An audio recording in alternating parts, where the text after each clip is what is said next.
Man, listen, I told my boy Jazz, I already caught the biggest fish in Texas.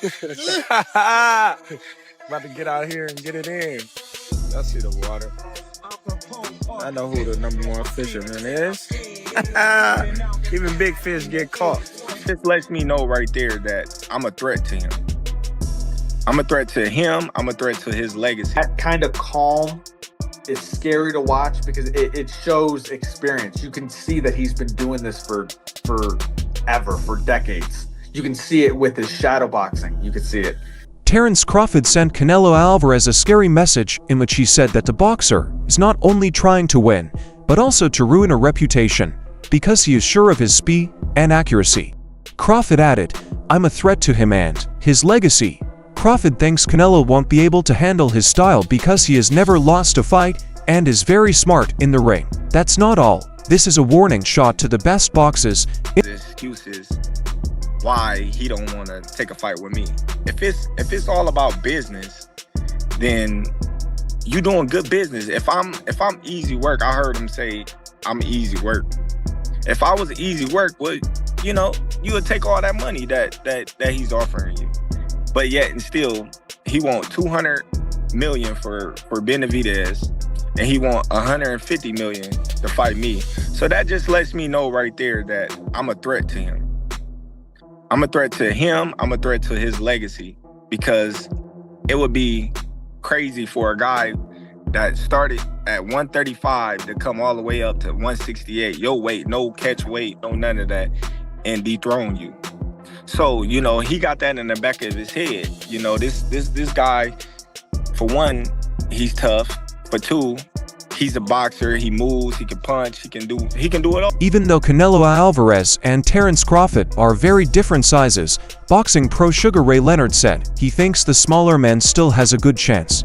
Leonard stressed that boxing has never been just about height. Strategy, time, and self-belief can beat physical strength, and he thinks Crawford can find a way to win. His vote of confidence shows Crawford standing among veterans who understand the cerebral side of the game. What about Crawford do you think can bridge the weight gap? Or like with you, what did bridge the weight gap? Because a lot of people are just saying, hey, Canelo's just too big for someone like Terence. That's true.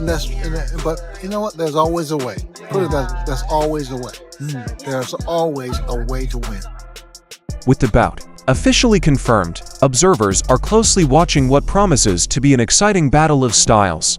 Canelo Alvarez is known for his powerful punches, planned pressure, and well-timed combinations. These work especially well against opponents who pause or take too long to respond. Well, I think Canelo, he likes to go to the same combinations, quite repetitively, whereas Crawford is unpredictable, and despite him not having the size, it's the shots that you don't see that hurt the most, and maybe Crawford can hit him with some unexpected shit. And because of the repetitiveness of Canelo, maybe he can time him, maybe he can counter-punch with him, because Crawford is unbelievable at that. But I'm fascinated to see if Crawford has the power to get the respect of Canelo Alvarez, because when you don't, it's a long night.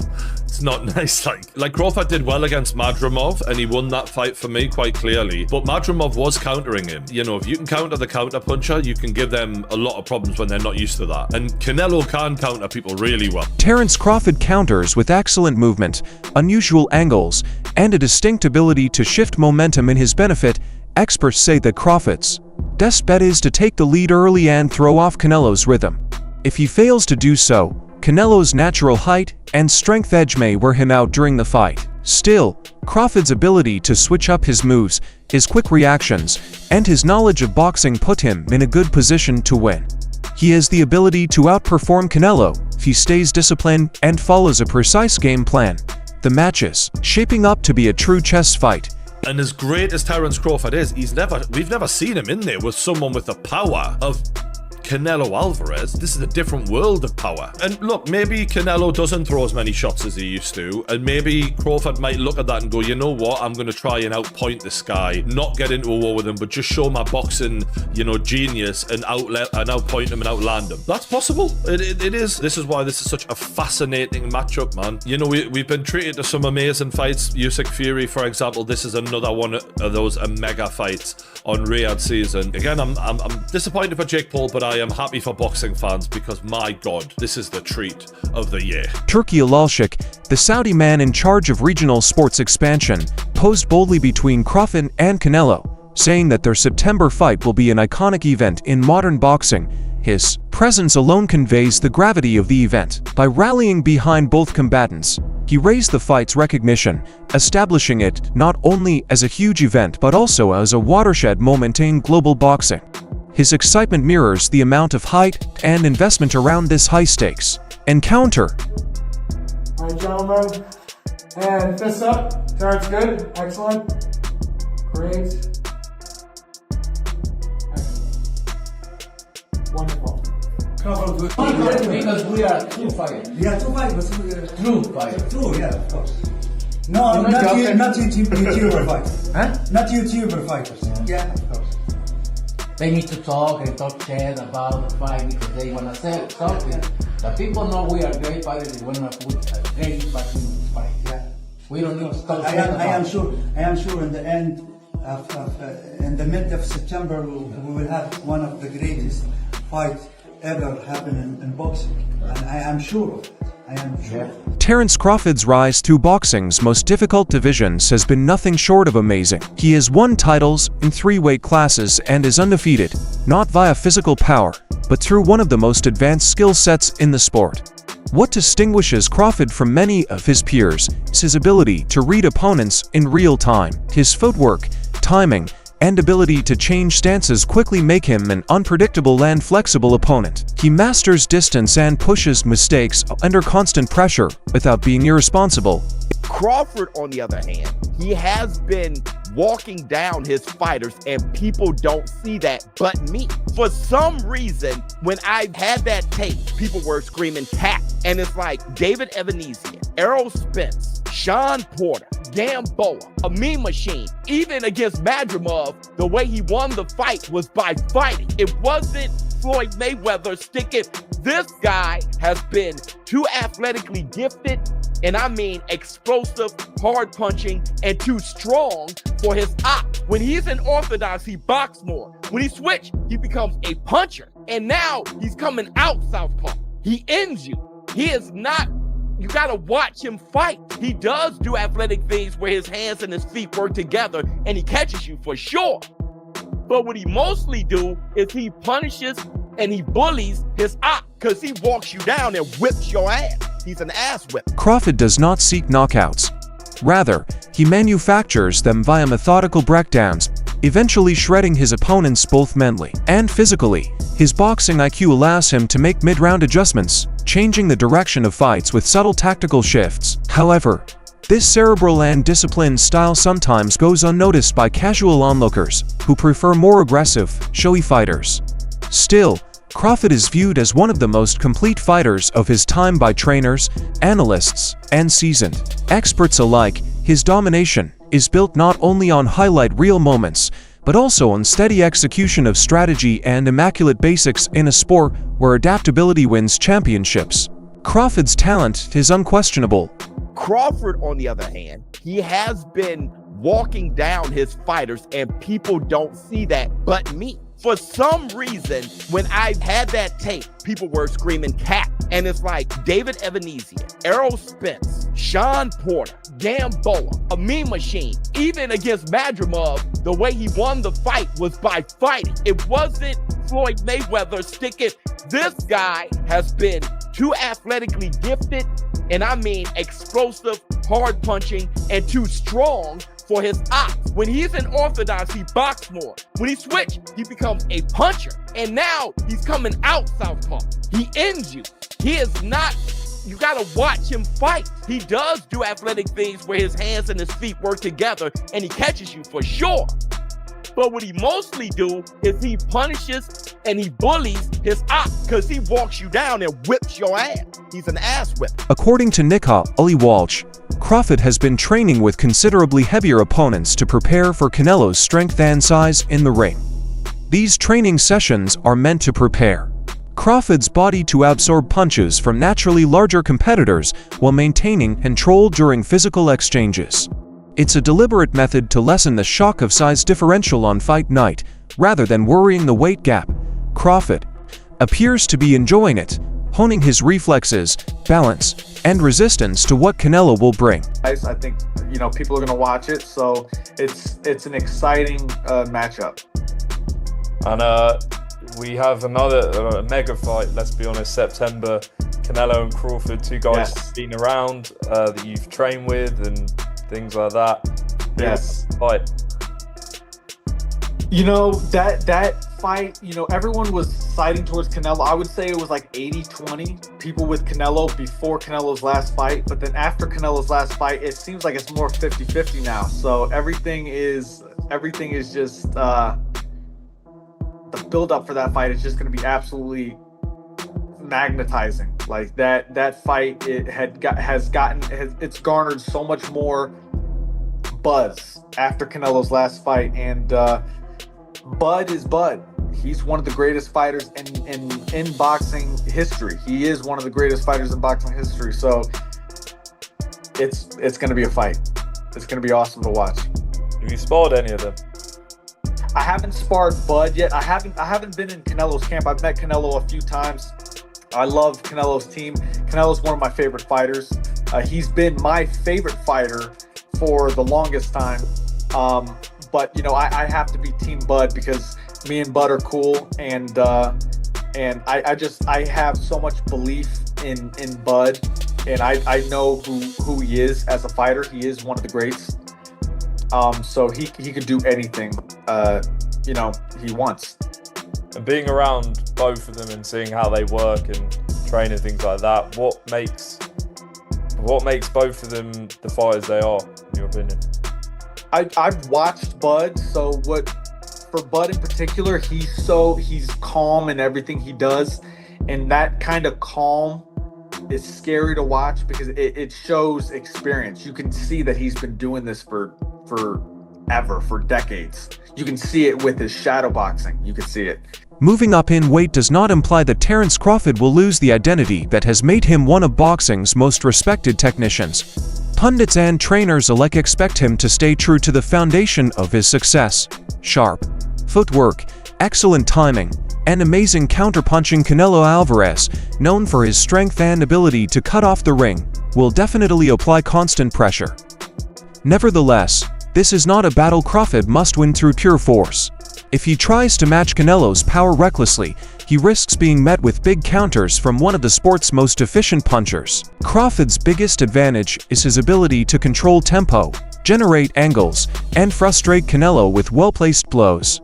By being controlled then systematic, he can bridge the size difference and capitalize on times of overcommitment.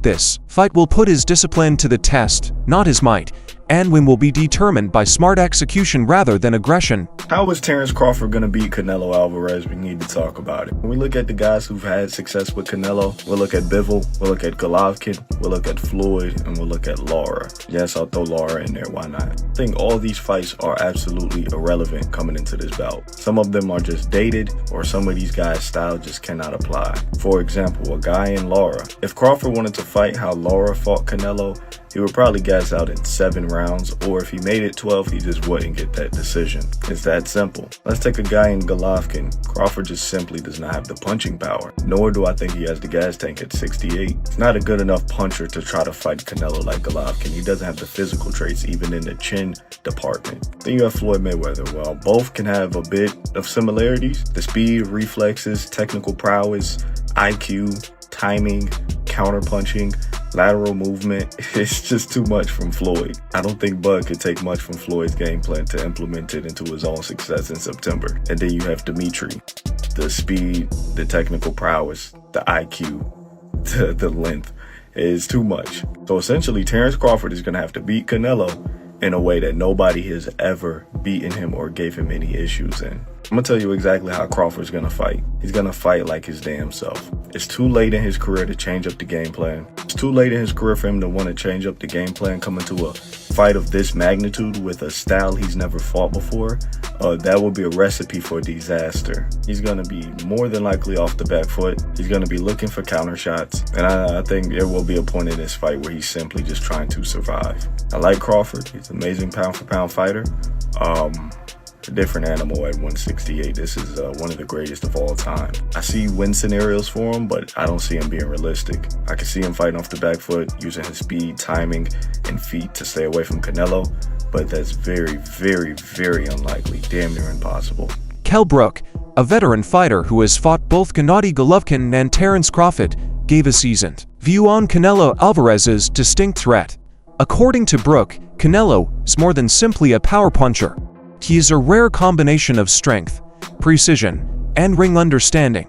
This combination makes him particularly dangerous, as he can physically overpower opponents while outthinking them tactically. Brook feels Crawford's route to success is based not only on his speed and skill, but also on his ability to stay mentally sharp in such a high-pressure situation.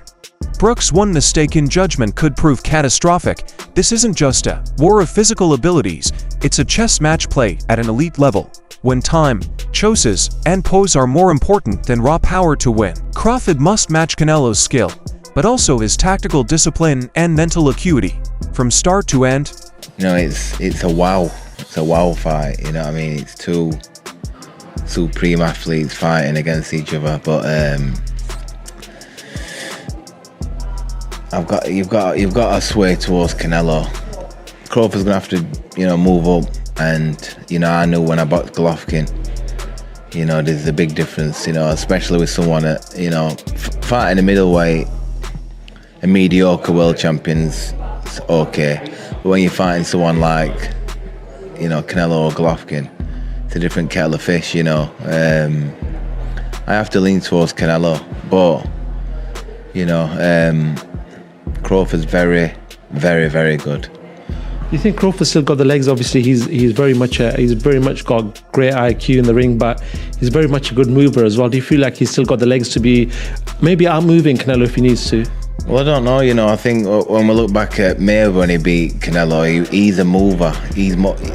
Crawford's not really like Mayweather in that aspect. It's like he's more, you know, he kind of sets his feet and he's cute with how he approaches chucking shots and moving. You know what I mean? I think it's a different fight to Mayweather, and Canelo's obviously a different fighter from when he boxed Mayweather. But like I say, it's one of them what we've got to tune into and watch. You know, both unbelievable fighters, but I'd have to favour Canelo. Just his size and his experience and just his ring general. Legendary trainer Teddy Atlas has given a balanced viewpoint, recognizing both men's strengths, but Canelo's power, size, and body hitting pose serious dangers. Atlas feels Crawford's understanding, timing, and footwork can tilt the scales. He sees Crawford as a thinking man's fighter, one who reads and adjusts in real time rather than simply responding. According to Atlas, this fight isn't about one man dominating. It's about which man sets his style first. According to him, the fight is closer than people think because both men have world-class skill sets in their own unique ways. He's too big, and you know, Crawford, as good as he is, he stepped up with Matrimorph, and he struggled a little bit. You know, he won, but it was more competitive than we thought. Well, we didn't understand how good Matrimorph was because we underestimated him because he only had 10 pro fights, but he had 300 amateur fights. He was a good, solid fighter, right? And he's on this card, of course, but he was a good, solid fighter. We didn't understand that, so we started to knock down Crawford a little bit because our expectations were so high, and that's wrong. That's wrong. He won, he changed gears, he did what he had to do when he realized the level of this guy in front of him, and he got the win. But again, people are going to say Canelo's too big. He had trouble with a 154-pound guy when he went up from welterweight to that. So now he's going up to 168. Teddy, come on. How are you going to make an argument? You're making an argument to this, to the history of this sport, where little guys have been able to beat big guys, because you reverse it. You reverse who's got the advantage and the disadvantage. Yeah, the size, the power of Canelo, he's got the advantage. Then all of a sudden you go back and you say, wait a minute. Despite overwhelming praise for Terence Crawford's skill, many believe Canelo Alvarez's stature and toughness will ultimately determine the battle. Canelo has already fought and beaten titles weighing 168 pounds and up, enduring punches from fighters far heavier than Crawford has ever faced. Despite Crawford's quickness and skill, Many claim that Canelo's ability to pressure and walk through blows will wear down the smaller fighter. Unless Crawford can hit clean blows consistently and stay moving, the physical toll may finally tip the scales in Canelo's favor. A lot of people's picking Terrence Crawford to beat Canelo. I'm curious, how many people are picking Terrence Crawford to take a shot like this? Anybody? Anybody? Nobody? That's the scary part about this fight. I don't know how Bud gonna react. This shit gonna jolt his body.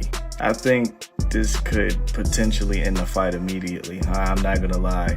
I couldn't even imagine Terrence Crawford laid out like this, but if a left hook like this lands flush on his jaw, I think he's gonna be unconscious. Not TKO, not, getting stopped by the ref. I think his body's gonna shut off. Is he gonna land this shot? I don't know. We gotta wait and see. But what I do know is Edgar Berlanga is a natural super middleweight, if not larger. He's 200 plus pounds. He's a linebacker. He took this shot and it put him straight on his ass. He went out for a second. He did. I gotta be honest. Edgar Berlanga body shut down for a second. He absolutely floored Berlanga with this shot. That is why I come to the conclusion, if Canelo lands this shot on a natural welterweight, I think his body's gonna shut off. You guys let me know, do you think Terrence Crawford would be able to take a punch like this? That ends today's video. Stay tuned for the next.